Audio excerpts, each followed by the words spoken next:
competirão pela vida.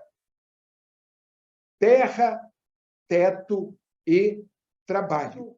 Neste 44 anos da Pastoral de Favelas, nós queremos renovar a esperança, a confiança em Deus, a confiança naqueles que acreditam, porque a Semana Social quer juntar essas forças, não só de dentro da igreja, mas também de fora da igreja, na sociedade, para o bem comum, o bem de todos. O direito à terra, teto e trabalho é um direito sagrado para nós que temos fé e é um direito também constitucional.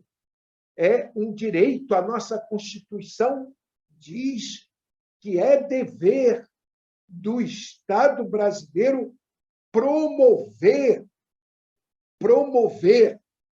o direito à vida em todos os seus sentidos. Entre elas está aí o direito do trabalho, da terra e do teto. Então, eu termino aqui e eu passo a palavra e, mais uma vez, agradeço a participação, o convite por você ter aceitado, professora Anelise Fernandes. Seja bem-vinda a esta live. Muito obrigada. Belas palavras. Eu fiquei muito emocionada, né, de falar sobre a terra e de pensar, né, de como estão interligados, né, a terra, o teto e o trabalho, né, como a gente não consegue falar de um sem falar do outro, né? São os três bens, né, necessários para a produção e para a reprodução da vida, né? E eu, então, vou falar um pouquinho da terra, da realidade da terra no município do Rio de Janeiro, mas antes eu queria, né, também falar um pouquinho da terra, assim, do que primeiro me motivou, né? O que primeiro eu pensei quando o assunto da terra, né? E eu lembrei logo do Marx, né? Que ele fala que o homem, o primeiro ato histórico do ser humano é a produção da sua existência, da sua subsistência, né? Ele precisa se apropriar da natureza, né?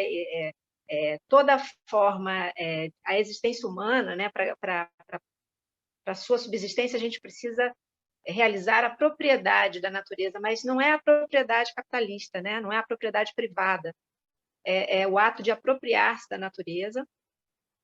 E para ele produzir alimento, ele precisa trabalhar, né? Ele transforma a natureza a partir do seu trabalho e então produz seu alimento, né? Mas é uma relação, Marx fala, né, que é ao mesmo tempo natural e social, porque o ato, ele não faz isso sozinho, né? Ele se organiza coletivamente e produz sua existência, mas ele traz desde o primeiro momento para a gente pensar essa relação com a natureza, né?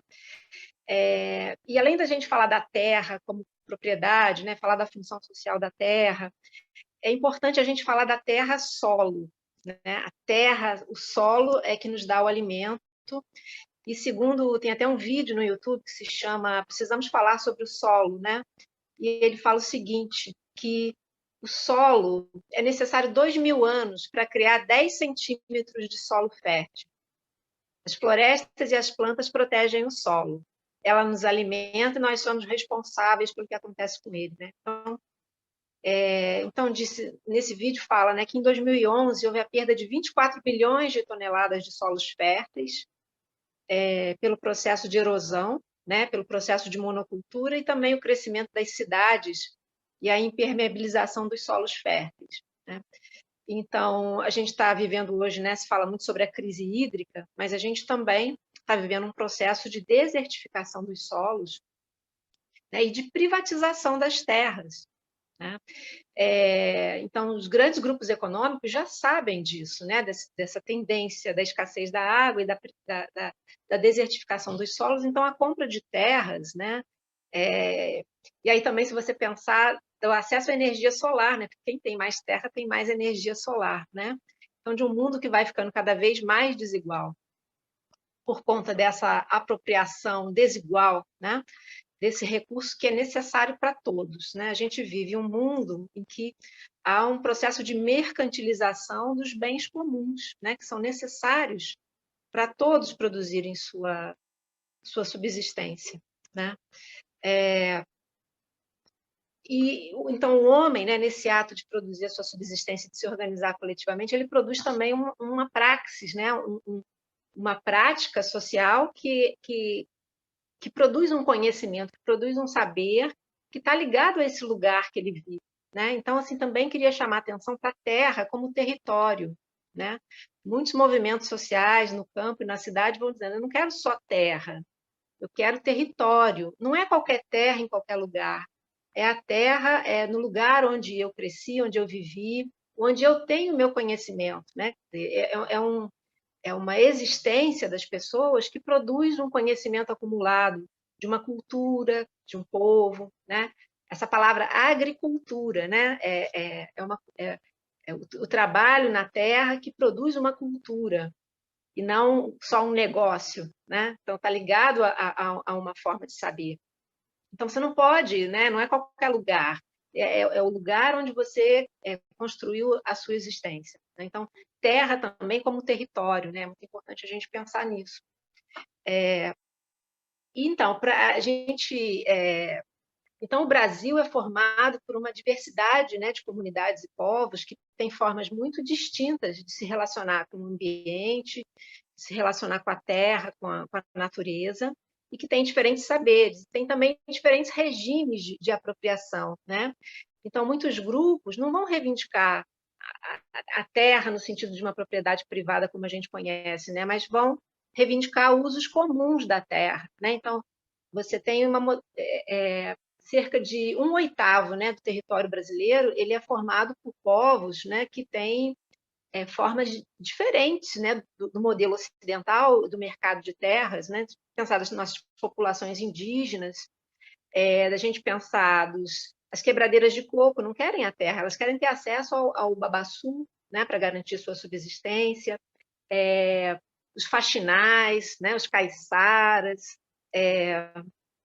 os quilombos, né? Então a gente tem uma diversidade de formas de apropriação da terra, né, e que são necessárias para essas populações continuarem garantindo a sua subsistência, né?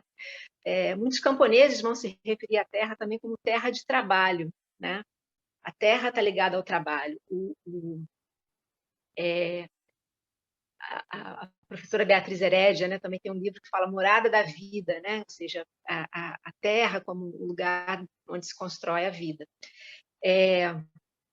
E o acesso à terra é a condição fundamental, então, para que ele continue sendo agricultor, né? Ele muitas vezes vai comercializar a sua produção, que garante a sua subsistência, mas ele vende sua produção não simplesmente para ganhar dinheiro, né? Ele vende para continuar sendo agricultor, para continuar mantendo sua terra, para continuar a educar sua família, para continuar reproduzindo sua cultura, né? Então, é disso que a gente está falando, né? A gente está falando, o agricultor ele é dono do seu próprio trabalho, né? Ele é dono do seu tempo, né?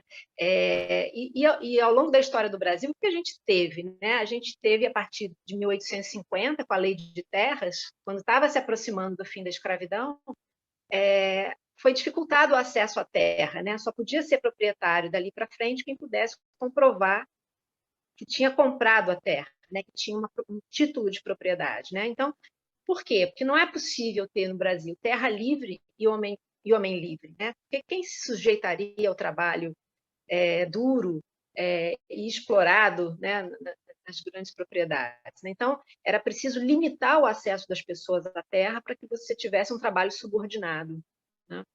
Então, a defesa da terra ela tem a ver com essa autonomia, com essa liberdade, com a diminuição da desigualdade, né? A gente teve, então, na década de 50, um longo debate, né, sobre reforma agrária, se acreditava que o Brasil não ia se tornar um país desenvolvido se a gente não tivesse reforma agrária, né? Mas o que aconteceu, né? A gente teve a chamada modernização conservadora, né, que houve o processo, né, de golpe militar, você teve uma forte repressão no campo, e as pessoas foram... você teve muitas facilidades para os grandes proprietários para modernizar suas fazendas, e uma imensa população rural migrou para as cidades, né? A gente tinha 70% da população no campo, e quando, no processo de reabertura, a gente passa a ter 70%, 30% da população brasileira no campo, né? Fruto desse processo de aumento de desigualdade, né? Eu vou chegar lá, né? Mas assim, hoje a gente fala muito em sistemas alimentares, né? Eu acho que mesmo que a gente não seja agricultor ou não esteja no mundo rural, de certa forma também, né? Quer dizer, acho que o tema da aula, da apresentação da próxima, né? O próximo encontro vai ser moradia. Eu acho que o tema da terra vai estar presente, mas todos nós comemos, né? Então, nós, como cristãos, como moradores da cidade, todos nós comemos, né? Então, o ato de comer, ou seja, de produzir nossa subsistência, pode ser também esse ato político, né? De conexão com a luta pela terra, com a luta pela manutenção do solo, da floresta, de um alimento sem veneno. Nós podemos, como consumidores, né? E também no entorno, na cidade, a gente pode repensar essa cidade, né, que é o oposto e que entra em choque com esse rural. A cidade como ausência, né, o rural, de certa forma, é a ausência de um monte de coisas da cidade, de atraso, etc. Mas a cidade como um mal, né, como um malefício de poluição, de degradação. Mas a gente pode pensar uma cidade também que seja mais justa e que seja ambientalmente mais correta, né? A cidade pode ter agricultura também, né? Então é um pouco isso também que eu quero falar aqui no município do Rio de Janeiro. Então vou fazer uma apresentação, vou compartilhar aqui.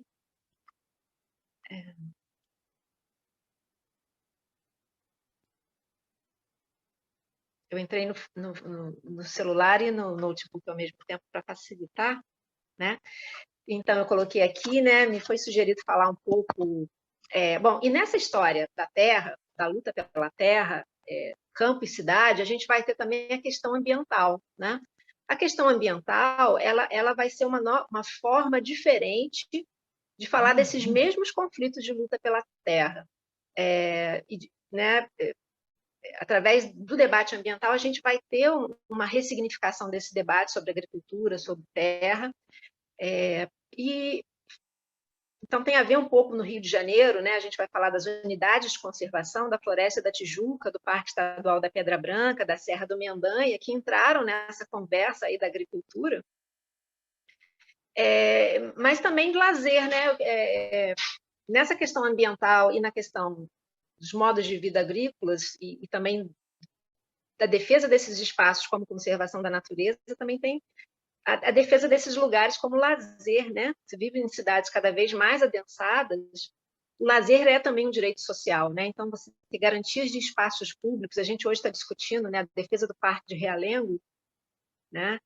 Então, como os diversos parques urbanos, as unidades de conservação, os espaços agricultáveis, eles são espaços no combate às mudanças climáticas também. A gente pode pensar essa agricultura num contexto, né, de áreas verdes da cidade, de diversas áreas verdes, não de produção de alimentos, mas também de combate às mudanças climáticas. As populações mais pobres vão ser as mais afetadas, né, pelos deslizamentos, pelos incêndios, pela falta de água, pela poluição. Então, a agricultura hoje no Rio de Janeiro, eu vou dizer que ela é praticada no sertão, né? Vou falar do sertão carioca, no sertão, nos quintais e nas favelas. Né? Então, a gente vai chegar lá e falar um pouquinho do que aconteceu com a agricultura no Rio de Janeiro. Né? Já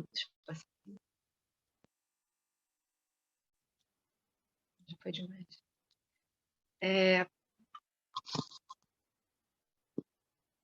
Então, assim, para falar do tema campo-cidade, né, pensar como uma contradição capitalista do espaço e, ao mesmo tempo, as formas de resistência, né, dos agricultores, dos moradores, a essas formas, né, de produção capitalista.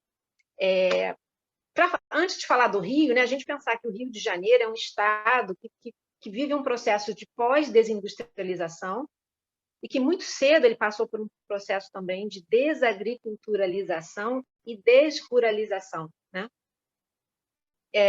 Segundo dados de 2017, a atividade agropecuária no estado do Rio correspondia a 0,54% da atividade econômica de todo o estado, mas em 2011 correspondia a 0,9%. Então dá para a gente ver como ela está, né, perdendo rapidamente a gente vê o enfraquecimento dessa atividade, ao mesmo tempo que o Rio de Janeiro vive uma crise sem tamanho, né, de outras atividades econômicas, né? Então, a agricultura ela pode ser uma oportunidade de geração de renda e de equilíbrio econômico do nosso estado, né?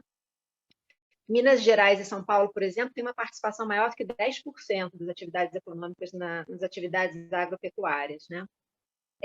Apenas 33% dos agricultores do estado conseguiram a declaração de aptidão ao PRONAF, que é uma espécie de declaração do governo federal de que você é agricultor familiar e que permite a você acessar políticas públicas, né? Em 2011, só 94% dos agricultores não conseguiram acessar nenhuma fonte de financiamento público. Ou seja, existe a política pública, mas ela não consegue atingir esses agricultores no estado, e muitos deles na capital, porque muitas vezes eles não vão ser reconhecidos como agricultores, né, por essas políticas públicas. Então, é uma atividade agrícola, atividade historicamente invisibilizada no município. Os espaços rurais e agrícolas na cidade eles foram vistos como áreas de expansão de grandes empreendimentos, né, como reserva de valor para futuros empreendimentos, terrenos baldios, né? A gente vê ao longo da história do Rio de Janeiro, da capital, né, iniciativas governamentais pontuais e fragmentadas. A gente há muito tempo que não tem uma política estruturada para a agricultura.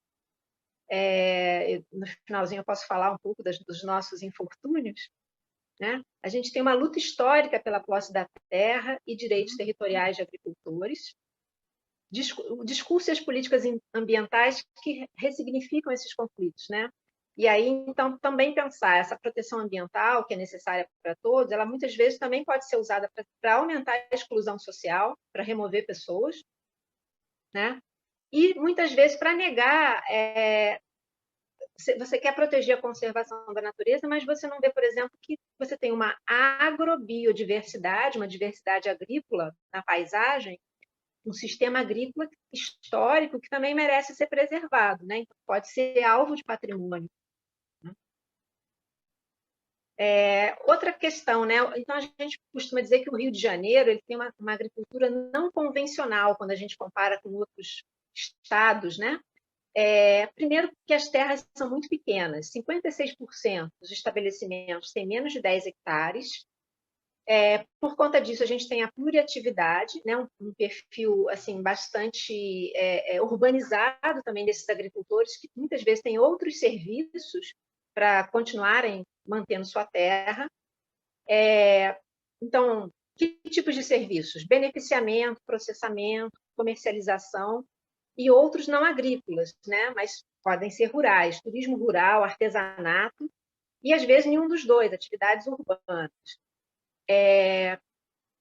Uma tradição de cultivos que requerem pouco manejo, então, assim, os bananicultores, produção de caqui, produção de aipim, que são produtos que exigem pouco manejo, porque tem dificuldade de mão de obra.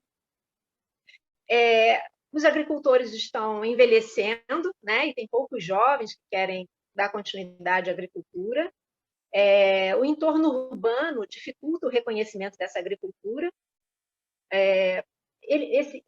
Não quer dizer que não se possa dar direitos para a agricultura familiar no território urbano, só que esse território urbano ele se traduz na visão do técnico agrícola a partir de uma série de preconceitos ou de características da paisagem, do tamanho do terreno, que muitas vezes vai criar dificuldades, né? Fora a questão de questões urbanas mesmo, do roubo da produção, de dificuldades de logística, de transporte, de armazenamento, né? Então, isso dificulta o acesso a políticas públicas. Aqui algumas legislações, né? A gente tem o decreto 2087 de 1925, que vai reconhecer as zonas rurais, né? A gente vê aqui uma imensa zona rural. E as primeiras leis de uso e ocupação do solo, né, o decreto de 1937, vão refletir um programa de erradicação de favelas, transferência da população pobre para a periferia da cidade, a dinamização do mercado imobiliário e a incorporação de novas terras à malha urbana. Esses dados foram produzidos pela Marisa Valente, da Secretaria de Urbanismo do município. Né, a gente já tem, né, desde a reforma Passos, essa tendência, né, de você expulsar as populações mais pobres para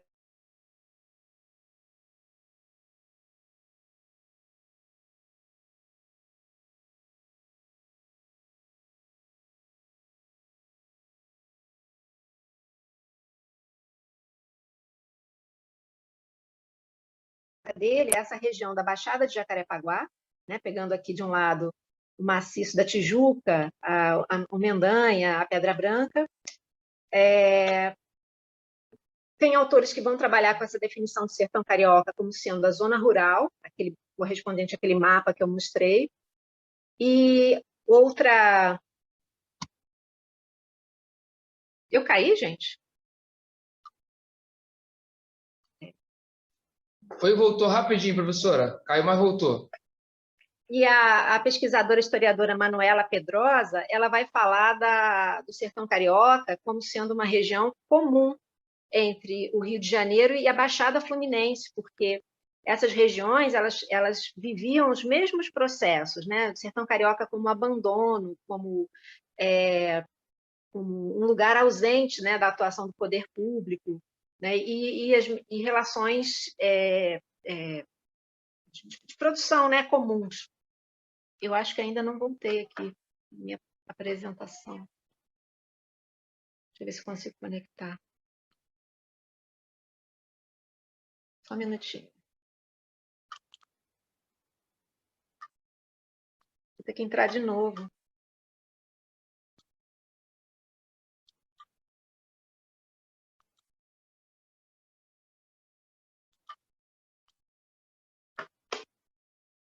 Só um pouquinho.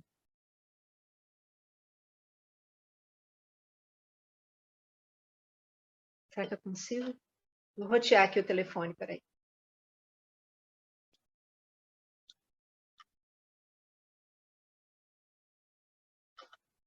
Acho que foi.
Acho que agora foi.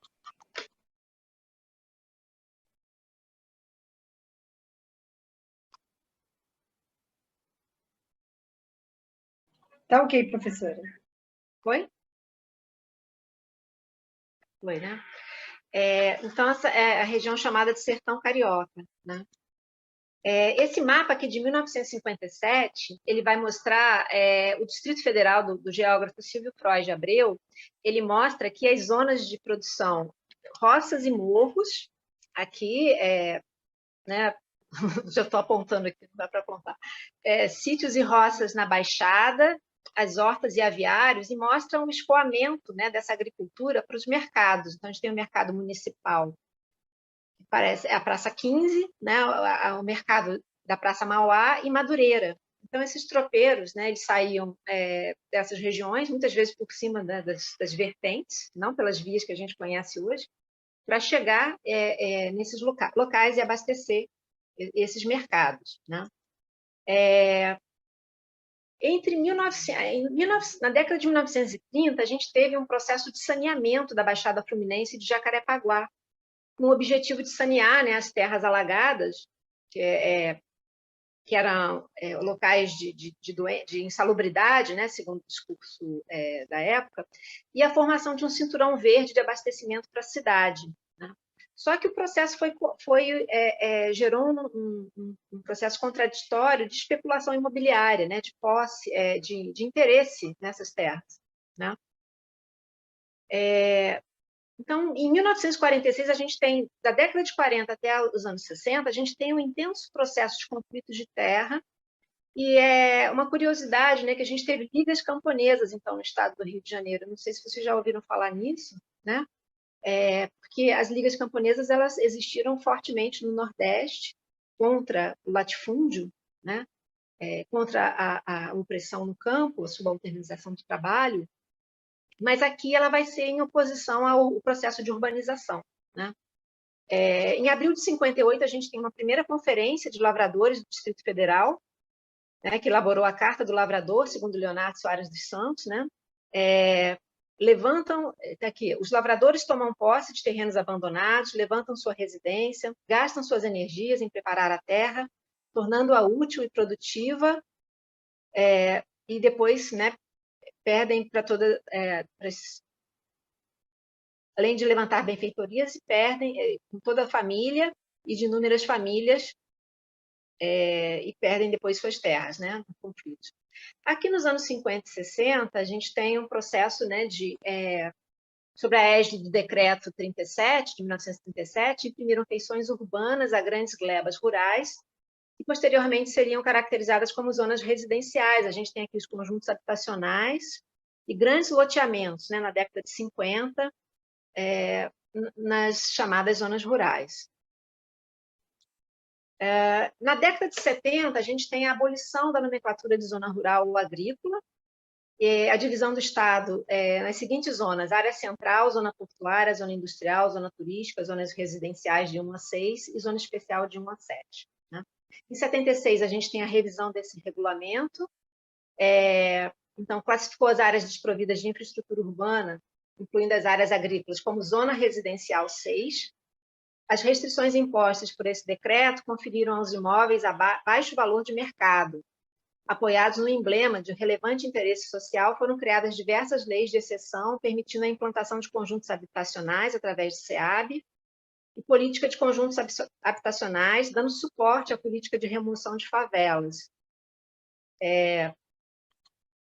Aqui eu coloquei os maciços, né, da cidade. A gente tem o maciço do Mendanha em cima, o maciço da Pedra Branca e a Floresta da Tijuca, né? Todos esses três maciços, eles em momentos diferentes da história, eles viraram unidades de conservação, né?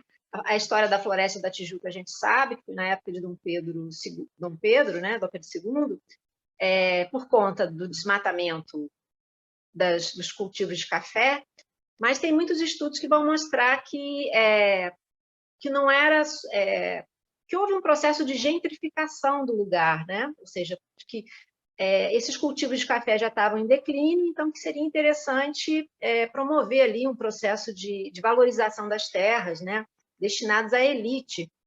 Então, todo tipo de interferência foi feito ali, e logo depois desse processo de criação do parque, muito poucas áreas foram abastecidas com a água da Floresta da Tijuca, né, porque o abastecimento da cidade já vinha de Tinguá, né? Em 1974, a gente teve criação do Parque Estadual da Pedra Branca, uma justificativa de que a agricultura que existia ali não conseguia mais fazer frente ao processo de urbanização, que era uma agricultura decadente, né? E eu não lembro exatamente o ano, mas acho que em 2007 foi criado o Parque do Mendanha, né? Que também teve algum conflito ali com os agricultores. Então, a gente tem de certa forma, uma política ambiental que, num primeiro momento, vai trazer restrições para a agricultura, porque eles vão ser impedidos, eles vão sofrer um processo de criminalização da agricultura, mas, por outro lado, essa agricultura, de certa forma, ela conseguiu sobreviver, ou ela foi alojada dentro da política ambiental, porque esses agricultores foram protegidos do processo de especulação imobiliária. Então, de certa forma, a agricultura que a gente tem no Rio de Janeiro, ela se confunde, ou ela se aliou à luta ambiental na defesa de permanecer, né, nos seus espaços de produção. Aqui é a criação do Parque da Pedra Branca, né, que eu falo que é um novo processo de divisão social, é como se tudo que existisse antes ali desaparecesse, né, fica só aquela área verde, e na cabeça das pessoas fica um pouco a ideia de que houve uma invasão de pessoas no parque, quando, na verdade, já existia um grande número de pessoas morando, né? Claro que houve, de fato, sim, ocupação por falta de uma implantação do parque, mas houve também um processo de criminalização dessa agricultura, né? Então, aqui, essa placa, né, dos anos 2000, ela é um pouco... ela expressa um pouco, né, a imposição da lei, né? É uma placa pouco simpática, né? Ela podia ser "seja bem-vindo", né? Podia estar maior, assim, mas o proibido vem bem grande, né? E mostra um pouco desses impedimentos, né? Aqui uma reportagem de 2007, né, que vai falar desse conflito rural-urbano. A gente pode falar também, né? Então, invasões de ricos e pobres, área de risco versus área de rico, né? Que é a oposição que a gente pode pensar também essa temática ambiental. A especulação imobiliária versus ameaça das habitações populares, né? Que é um pouco também como o conflito ambiental ele aparece na cidade. E a Anísia Trindade de Lima, né? Que é uma historiadora, que atualmente é a presidente da Fiocruz, né? Ela vai falar dessa proximidade do imaginário, simbólica do sertão com a favela, né? O sertão como avesso da cidade, como abandono. É uma certa acusação também de que eles não são agricultores, porque por conta de um processo de favelização, né? Ou seja, eles não podem expandir, a família se expande, né? E muitas vezes essa atividade agrícola ela se confunde, né, na paisagem com outras formas de ocupação. Então, há também um preconceito, né? A criminalização da agricultura no Parque Estadual da Pedra Branca, né? Essa reportagem é de 2011, fala da invasão de bananais, mas eles não são bananais que não se expandiram, né? Eles estão ali desde a criação do parque, e tem uma convivência pacífica, né, em termos ambientais, digamos assim. Então, esses moradores passaram a lutar, né, pelo direito de permanecer nos seus territórios, né, o direito ao endereço, né, muitos deles também ainda sem acesso à energia elétrica, mas a questão de você comprovar um vínculo que você tem, né, quer dizer, o endereço é tão necessário para adquirir uma série de direitos, né, no mundo que a gente vive. Então, a importância, né, de ter reconhecido o seu lugar de moradia e trabalho. A gente vê as trilhas do parque, né? Para o caminhante que visita o parque, pode ser uma trilha, para os moradores é um caminho, tem a ver com o lugar que ele se desloca para ir e vir, né? As trilhas muitas vezes foram construídas pelos próprios agricultores. E então, desse processo de criminalização dessa agricultura, a gente tem, a partir dos anos de 2006, uma série de ações, de projetos que vão ressignificar essa agricultura na cidade do Rio de Janeiro, né? A gente tem, em 2006, o início do projeto Profito, que foi um projeto da Fiocruz, ali na Mata Atlântica da Colônia, o campus Fiocruz da Mata Atlântica, e foi um curso de capacitação dos agricultores para a produção de plantas medicinais, né? A Agrovargem, que é uma associação de agricultores de Vargem Grande, ela foi fundada no contexto desse projeto e, por conta do projeto, as 3 associações do Maciço da Pedra Branca, a Associação de Agricultores do Rio da Prata, do Pau da Fome, de Vargem Grande, passaram a se encontrar quinzenalmente, né? E isso foi gerando um vínculo entre eles, né? A discussão sobre as limitações da agricultura, as dificuldades, né, para um processo de reestruturação produtiva, as questões relacionadas à documentação. Muitos nem tinham documentos, né? A gente sequer conseguia pagar uma bolsa porque faltavam uma série de documentos, né? Para participação no projeto. E aí a equipe do projeto foi vendo também que não conseguia, eram tantos os problemas dessa agricultura que o projeto não era suficiente para resolver, né? E que era necessário que esses agricultores se articulassem politicamente em rede, né? Para acessar políticas públicas, né? E, inclusive, essas associações tiveram assento no Conselho Parque Estadual da Pedra Branca quando ele foi criado a partir de 2009. Aqui o encontro da Rede Carioca de Agricultura Urbana, nessa época ela estava se constituindo como rede, né? Ela surgiu a partir de experiências na Serra da Misericórdia e em outros locais, né? De experiências de agricultura urbana. A Serra da Misericórdia fica no Complexo do Alemão, e era a luta pela defesa de áreas verdes, né? De áreas, de reservas de áreas verdes, de replantio, de reflorestamento. E, aos poucos, essas atividades de replantio elas se tornaram também atividades de produção de alimentos, né? Foi sendo ressignificada essa ação da Rede Carioca.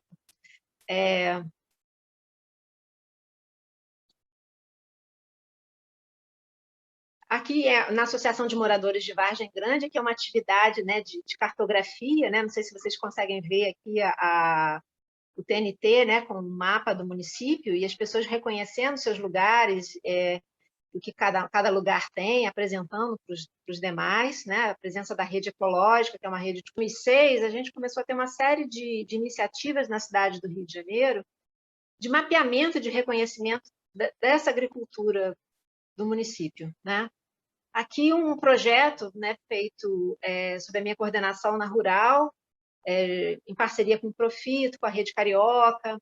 Nessa época, a SPTA estava com um projeto grande também para a agricultura familiar. Então, houve uma convergência muito grande de uma espécie de ecologia de projetos, né, que promovia um grande diálogo e uma articulação na luta pela defesa desses agricultores, né?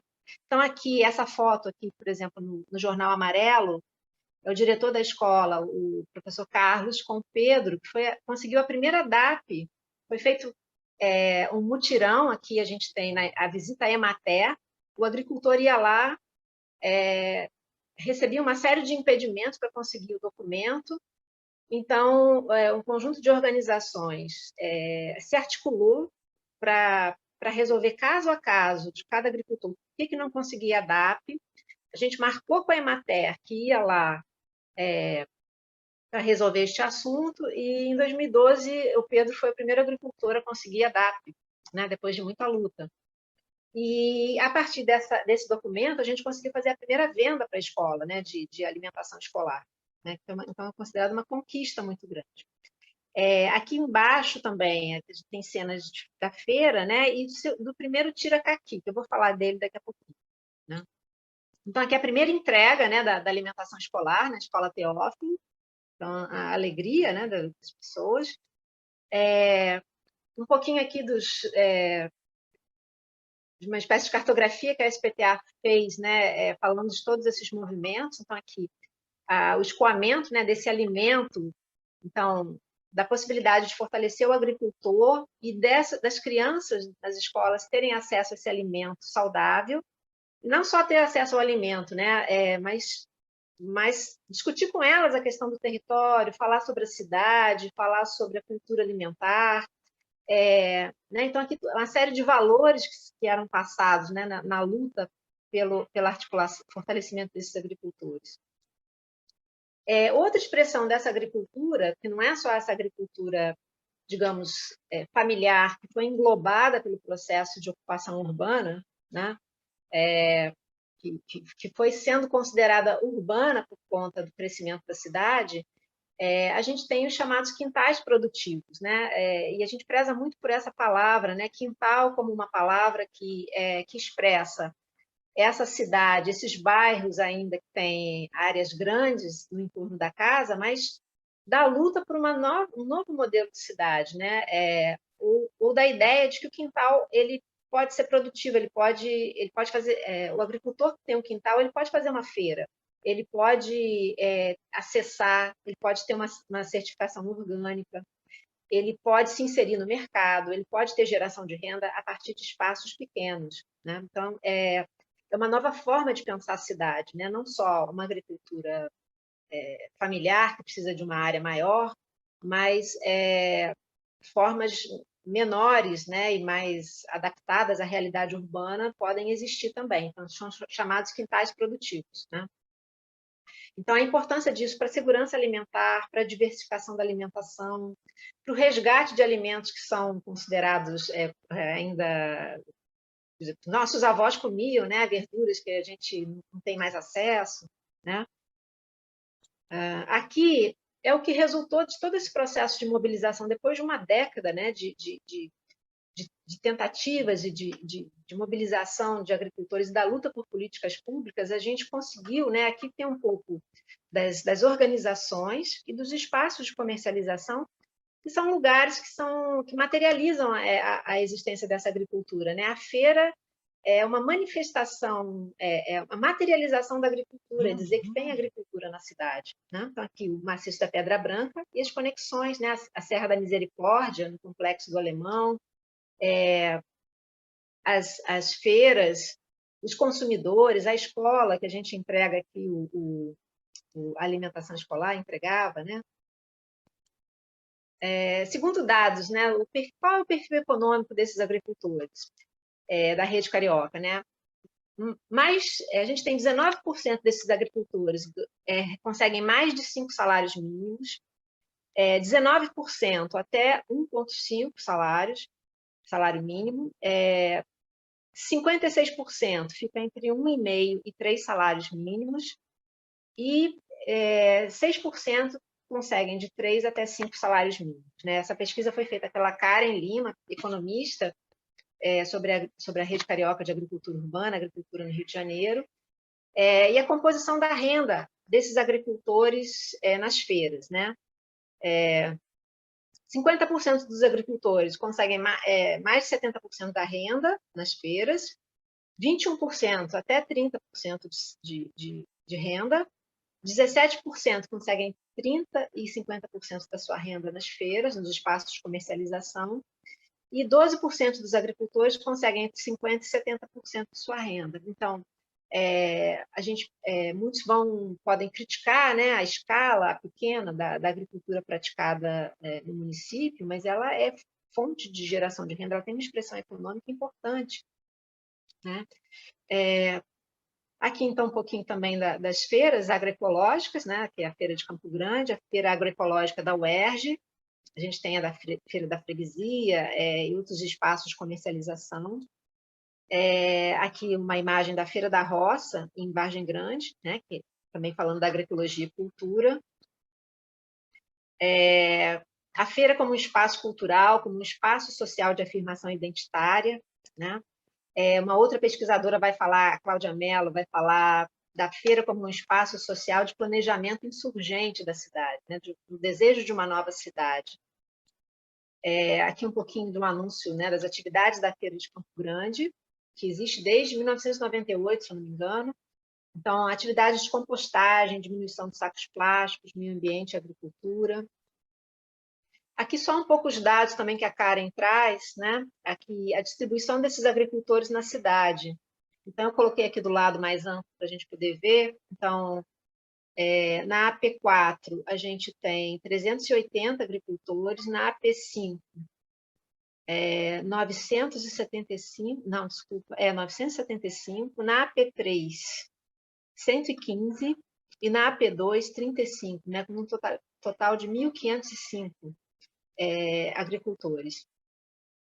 Então, assim, não é tão pouco assim, né? Para quem achava que não existia agricultura no município, né? E quais são as expressões dessa agricultura, né? Hoje em dia a gente fala em agriculturas, a gente não fala só em agricultura, né? Então a gente tem essa agricultura tradicional, que de certa forma se abrigou nas políticas ambientais, né? Que se ressignificou, muitos desses agricultores aderiram à agroecologia, se tornaram também agricultores orgânicos. Agricultura nos quintais, Agricultura de coletivos, de movimentos urbanos, né? Então, plantio em espaços públicos, hortas comunitárias, a expressão de movimentos urbanos também, mas eu coloquei aqui diferenciando um pouco, só para chamar a atenção, agricultura nas favelas, né? Então, a gente fala, por exemplo, campo-cidade, começou a se falar muito também em favelas, campo-favela, né? Procurando chamar a atenção para as necessidades e para uma realidade de desigualdade alimentar, nutricional muito maior. A gente tem iniciativas do poder público, a gente tem o exemplo do Hortas Cariocas, não sei se vocês já ouviram falar, né, do Hortas Cariocas, e a gente tem iniciativas empresariais também, né? Aqui um pouquinho, né, se a gente pensar de 2010 para cá, 2006 para cá, né, de tudo que aconteceu com a agricultura, ela aparece constantemente na mídia, né? Eu venho recuperando um pouco dessas publicações. Então, aqui em 2015, saiu uma publicação de primeira capa do Globo, falando do sertão carioca, né? Convidava o leitor a fazer essa viagem ao sertão carioca. A Ana Santos, né, que mora no Complexo da Penha, e que é uma liderança muito importante, que fez muita diferença na Rede Carioca, né? Cada experiência que entra na Rede Carioca, ela vai trazendo novas pautas, novos temas e vai transformando a luta, né? Então, ela, por exemplo, ela vai fazer muitos pratos com jaca, né? Com carne de jaca, com alimentos alternativos, a valorização dos alimentos locais. Então, ela diz, né? Para nós, a cozinha é trincheira de luta. Empodera mulheres por meio da comida, né? Então, há também um certo tipo de feminismo, né? Sem agroecologia não há feminismo, quer dizer, sem feminismo não há agroecologia. Um pouco essa ideia de que a mulher pode se fortalecer e se organizar politicamente, mas não negando, né,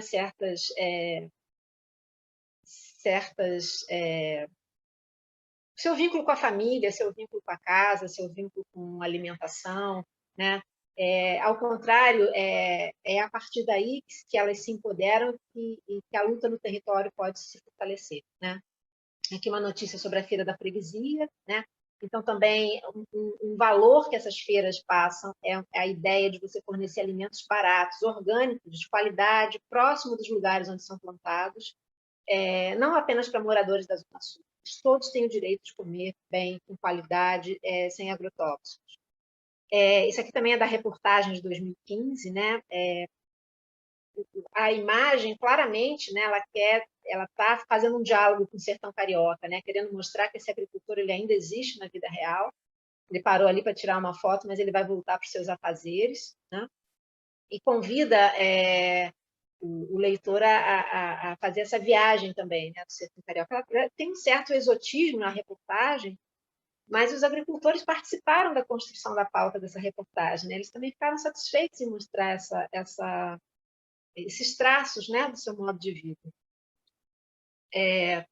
Então, aqui, a gente tem o Tiracaqui, não sei se vocês já ouviram falar da experiência do Tiracaqui, a gente há 9 anos realiza o Tiracaqui todo dia 21 de abril, né? Existe uma festa, uma colheita compartilhada, né? Os consumidores visitam o sítio de um agricultor, ele explica um pouco como se colhe o caqui, como é que é a vida dele, como é que é a realidade do escoamento do caqui. E o dia termina com um almoço compartilhado, mas é um dia em que a gente procura vincular um alimento a um território, né? Então, assim como em muitos lugares você tem festas ligadas a um alimento, a gente também procura mostrar, né, a importância da banana, a gente já sabe, né? Mas do caqui também como um grande alimento e que tem uma expressão econômica muito importante na cidade do Rio de Janeiro, que é o caqui da Pedra Branca, né? Então, vincular o alimento a um território, trabalhar ao mesmo tempo tradição e inovação com produtos novos, a valorização de alimentos, né? O resgate da cultura alimentar, criação de receitas. Eu estou terminando, gente. A banana, né, que então é muito consumidor que vai dizer que gosta da banana arranhada, né, uma banana da roça, que ela tem gosto diferente da banana que você compra no supermercado. O vínculo do consumidor que vai, né, que se preocupa em conhecer a realidade desse agricultor. Os alimentos, né, que são vendidos, né, que vão procurar criar esse vínculo também, né? Tem um exemplo aqui da torta orgânica, da Feira da Roça. Aqui o Tiracaqui, alguns convites, né? Esse aqui é do... não sei qual é o ano aqui, mas é de um desses encontros que a gente fez, né? Então, assim, produção de pratos com caqui, um ano em Vargem Grande, outro ano no Rio da Prata, né? Aqui nas imagens da colheita solidária, os pratos com caqui. Aqui cabe a experiência da Regina Celli, né, no Humor Pavão Pavãozinho, não sei se estou falando errado, mas que ela foi na Pedra Branca, ela participou, né, ela conheceu os agricultores, e ela trabalha muito com essa ideia, né, de combate ao desperdício de alimentos. Ela fez vários pratos com caqui, fez a coxinha, a massa com caqui, e o recheio com coração de banana, né? Então, também é outro valor importante, né, essa questão de combater o desperdício de alimentos. Então, assim, né, voltando um pouco ao que eu tinha falado no início, a importância, né, de todos nós nos conectarmos com a terra, com a realidade da agricultura, a partir do nosso ato de comer, né? Nós, como consumidores, aqui então, tem o CSA, né, a Iniciativa dos Consumidores, de comprar direto dos agricultores, ou de participar das feiras, mas a Rede Ecológica, que é um movimento social que tem contribuído muito para o fortalecimento dos agricultores do Rio de Janeiro, de todo o Brasil, né, privilegia a compra dos movimentos sociais. Então, o comer como um ato político, né, as visitas e esse vínculo com os agricultores, e os valores, né, dessa agroecologia na favela, muito a partir do trabalho da Ana Santos, do Verdejar, também na Serra da Misericórdia, né? A defesa de espaços agricultáveis, né? A favela também tem direito a ter áreas verdes, a ter comida de verdade como direito e não privilégio, cozinhas como espaço de refazimento das relações familiares, como lugar de fortalecimento das mulheres e organização política, dos jovens, né? Então, a partir do seu lugar de moradia, é possível pensar alimentação, plantio. E, assim, acho que cabe falar também, né, que a gente vai falar de moradia no próximo encontro, e a luta por moradia é uma luta, ela é expressamente conflituosa, né? Ela traz, ela de cara, ela chama para o conflito, né? E muitas pessoas, quando a gente começou com esse movimento, desde o início da década de 2000, em defesa da agricultura e da agroecologia, né? A agroecologia foi um termo que a gente foi descobrindo a partir do encontro com movimentos de agroecologia. Ela tem essa suavidade, né? Porque ela fala de agricultura, ela traz essa relação com a natureza, ela traz as plantas medicinais. Então, ela, de certa forma, ela não é percebida de uma forma imediata como algo que traz essa dimensão do conflito, embora a agroecologia ela vá lutar por questões muito... ela é muito ampla, a agenda da agroecologia é muito ampla, ela vai envolver todos os, né, uma série de conflitos, mas ela não é percebida dessa forma. Então, ela também foi abrigo para muitos movimentos sociais que foram, a partir da agroecologia, ressignificando uma série de lutas na Zona Oeste. A gente vai poder falar mais disso no encontro da semana que vem, né? Então, ela foi uma forma de conexão com as lutas territoriais, né? E aqui também, eu acho que, né, para ir fechando, né, a Daniela Dil, que é pesquisadora lá de Belo Horizonte, ela fala assim, né, sobre a agricultura urbana: é preciso combater o estereótipo de que ela é irrelevante quando comparada com outras questões sociais e ambientais, que ela é inviável do ponto de vista de outros espaços, né, de que é inviável ter agricultura na cidade, ou que ela é incompatível por conta de questões ambientais, né? Ou seja, que a agricultura precisa ter saneamento para ser praticada, ou, por exemplo, se você estiver num lugar que é muito poluído, né, você vai inviabilizar a agricultura, ou que ela pode causar danos ambientais, né? Então, ou seja, ela é perfeitamente compatível com a vida na cidade, né? E ela pode criar uma cidade melhor, né?